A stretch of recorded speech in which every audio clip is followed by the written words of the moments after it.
Bismillahirrahmanirrahim. Dear students, Assalamu alaikum. You are watching English Grammar with Mehboob and I am Mehboob Ahmed. आज का topic clause, चूँकि हम basic components of sentence की बात करते हैं जिनमें हमारे पास वर्ड्स, फिर फ्रेज़ और फिर clause.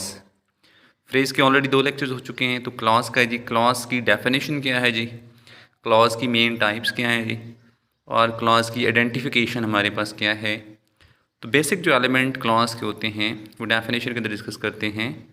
A clause a group of words containing a subject and predicate and functioning as an member of a complex और compound sentence. Subject and remaining part of sentence जो होता है उसको हम प्रेडिकेट कहते हैं। ये कम्प्लेक्स सेंटेंस और कंपाउंड सेंटेंस को भी फॉर्म करते हैं। Formation of complex and compound sentence जो होती है वो क्लॉज की मदद से होती है। आगे चल कर डिस्कस करेंगे जी। एग्जाम्पल क्या है, आई ग्रेजुएटेड लास्ट ईयर। इसमें देखें जी, सिंगुलर सब्जेक्ट यानी आई एक सब्जेक्ट है, ग्रेजुएटेड वर्ब है, इसलिए सब्जेक्ट और वर्ब का होना ज़रूरी है क्लॉज के लिए। तो ये सिंगल क्लॉज सेंटेंस है जी। When I came here I saw him. 2 clauses sentence है। क्यों जी 2 है? क्योंकि इसमें 2 सब्जेक्ट और 2 वर्ब है। जो पहली clause when I came hair है ये हमारे पास डिपेंडेंट क्लॉज है। आई सॉ हिम हमारे पास इंडिपेंडेंट क्लॉज है। इस तरह के सेंटेंस को हम कम्प्लेक्स सेंटेंस कंसिडर करते हैं जी। When I came here I saw him and he greeted me. 3 clause sentence है जी। ये हमारे पास कंपाउंड कम्प्लेक्स सेंटेंस के तौर पर होगा जी। कंपाउंड कम्प्लेक्स यानी कि हमारे पास 2 इंडिपेंडेंट क्लॉजेज हैं और 1 डिपेंडेंट क्लॉज है जी। इसकी मेन टाइप्स की तरफ चलते हैं जी कि क्लॉज की मेन टाइप्स हमारे पास क्या है जी। There are 2 main types of clause. कौन कौन सी 2 मेन टाइप्स है जी? मेन टाइप्स की बात कर रहे हैं हम यहाँ पे। जो माइनर हमारे पास जिस तरह रिलेटिव होती हैं क्लॉज होगी वो नहीं कर रहे। इंडिपेंडेंट क्लॉज जिसको हम कोऑर्डिनेटिंग क्लॉज भी कहते हैं, और दूसरी टाइप हमारे पास जो है इसे हम कहेंगे डिपेंडेंट क्लॉज या सबऑर्डिनेटिंग क्लॉज। कोऑर्डिनेटिंग क्यों कहते हैं जी? क्योंकि इसमें कोऑर्डिनेटिंग कंजंक्शन इस्तेमाल होते हैं। और सबऑर्डिनेटिंग क्यों कहते हैं? क्योंकि इसमें सबऑर्डिनेटिंग कंजंक्शन इस्तेमाल होते हैं। I like him, independent clause, subject verb and object. If you don't eat I want go, dependent clause है। क्यों जी डिपेंडेंट है? कि इफ़ यू डोंट ईट, ये डिपेंड कर रही है एक इंडिपेंडेंट क्लॉज पे जी। इंडिपेंडेंट क्लॉज हमारे पास डेफिनेशन क्या होगी जी इंडिपेंडेंट क्लॉज की जी?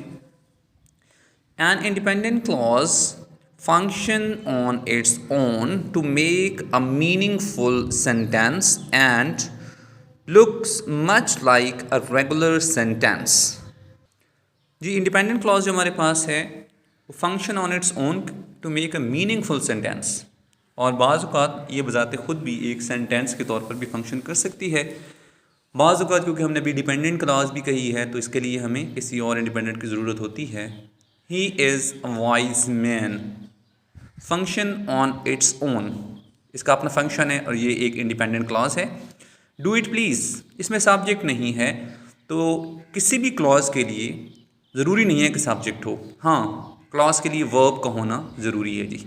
डिपेंडेंट क्लॉज या subordinating clause. A dependent clause cannot function on its own because it leaves an idea or thought unfinished. It is also called subordinating clause. ये cannot function on its own, ये खुद से किसी भी जगह पे अकेले कोई एक मीनिंगफुल सेंटेंस नहीं बना सकती, बल्कि इसको एक इंडिपेंडेंट क्लॉज की ज़रूरत होती है जी। ये एक आइडिया या थॉट को ऐसा शो करती है जो अनफिनिश्ड होता है जी। He is a very talented player though he is out of form. यहाँ पर though he is out of form जो है ये एक डिपेंडेंट क्लॉज है।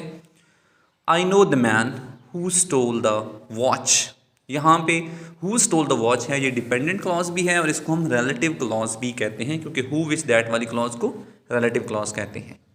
I know that he can not do it, again हमारे पास डिपेंडेंट क्लॉज भी है और रिलेटिव क्लॉज भी है। He does not know where he was born, तो यहाँ वेयर ही वॉज बॉर्न हमारे पास एक डिपेंडेंट क्लॉज है जी।